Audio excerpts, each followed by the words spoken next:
লাড্ডু তো সবাই খেয়েছেন, কিন্তু আমার এই সেমাইয়ের অসাধারণ এই লাড্ডুটা কি কখনো খেয়েছেন? আসসালামু আলাইকুম, welcome to my channel cook with Sultana Razia.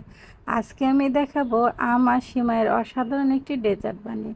আর এই ডেজার্টটা বানানোর জন্য এখানে আমি দুটো আম নিয়েছি, সেখান থেকে একটা আম নিয়ে এভাবে কেটে আমি নিয়ে নিব। আর আমগুলো কাটা হয়ে গেলে আমি ব্লেন্ড করে আমের পিউরি বানিয়ে নিব। আর এদিকে আমি চুলায় একটা প্যান বসিয়ে দিয়েছি, সেখানে আমি 1 কাপ দুধ নিয়েছি। দুধটা আমি আগে থেকে জাল করে রেখেছিলাম। দুধটা যখন এভাবে একটু বলক চলে আসবে তখন হালকাভাবে একটু নেড়ে দিব, কারণ বেশি জ্বালাতে হবে না, দুধটা আগে থেকে জাল করা ছিল। যখন এভাবে বলক চলে আসবে তখন এখানে আমি লাচ্ছা সিমাই দিয়ে দিব 2 কাপের মতো।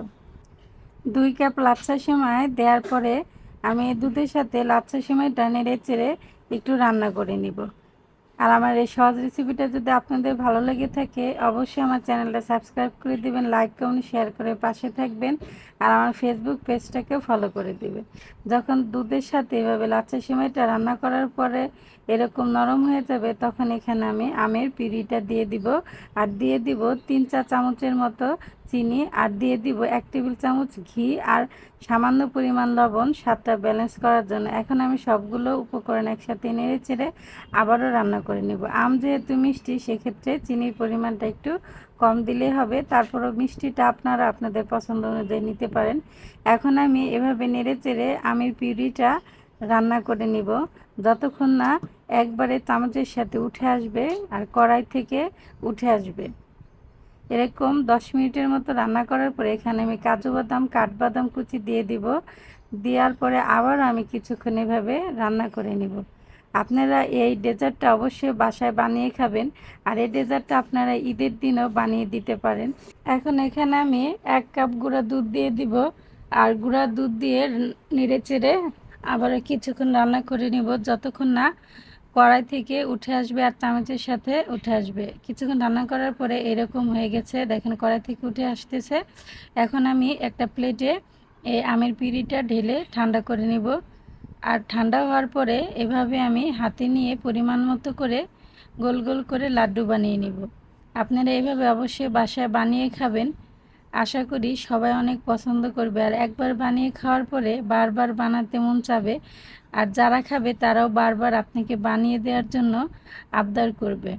এভাবে আমি সবগুলো লাড্ডু বানিয়ে নিব। আমার সবগুলো লাড্ডু বানানো হয়ে গেছে। আপনারা আপনাদের পছন্দ অনুযায়ী শেপ দিতে পারেন লম্বা করে, কিন্তু আমি এখানে গোল করে নিয়েছি। এখন আমি প্লেটে কিছু সিমাই নিয়ে নিব, লাচ্ছা সিমাই। এখন এই লাচ্ছা সিমাইয়ের মধ্যে আমি লাড্ডুটা আলতোভাবে, বেশি চাপ দেওয়া যাবে না, আলতোভাবে এভাবে সিমাইগুলা আমি এই লাড্ডুর গায়ে মাখিয়ে নিব। এভাবে ঘুরিয়ে ঘুরিয়ে যতটুকু সম্ভব এই সিমাইয়ের মধ্যে আমি মাখিয়ে নিব। এভাবে আমি একে একে প্রত্যেকটা লাড্ডু এই সিমাইয়ের সাথে মিশিয়ে নিব। আর এই সিমাইয়ের সাথে মিশিয়ে নেওয়ার কারণে লাড্ডুটা মুখে দেওয়ার পরে মুখের মধ্যে যে একটা ক্রিস্পি ভাব আসে আর ভিতরে নরম তুলতুলে, আর আমের যে একটা ফ্লেভারে পুরা মুখটা একবারে ভরে যায় আর খেতে অনেক মজা হয়। হয়ে গেল আমার ইউনিক আম আর সেমাইয়ের লাড্ডু। আর পরিবেশনের জন্য এখানে আমি কিছু কাঠবাদাম কুচি দিয়ে দিয়েছি। আজকের মতো এখানে আবার আসবো নতুন কোনো রেসিপি নিয়ে, ততক্ষণ সবাই ভালো থাকবেন। এখন আমি একটা লাড্ডু নিয়ে ভেঙে দেখিয়ে দিচ্ছি যে ভিতরটা কতটা সফট আর নরম তুলতুলে হয়েছে, আর উপরে সেমাইয়ের জন্য একটা ক্রিস্পি ভাব এসেছে।